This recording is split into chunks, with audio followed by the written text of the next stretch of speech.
প্যারিসের 18তম অ্যারন্ডিসমেন্টের একটি গুরুত্বপূর্ণ স্থানের নামকরণ করা হয়েছে ড. মোহাম্মদ ইউনুসের নামে। এই স্থানটি place do professor Muhammad Yunus নামে পরিচিত, যা রু ডি লা চ্যাপল এবং রু ডে চেমেনাস এর সংযোগস্থলে অবস্থিত।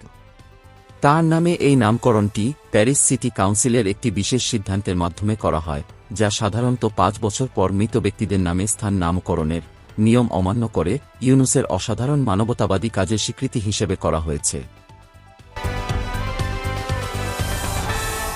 ড.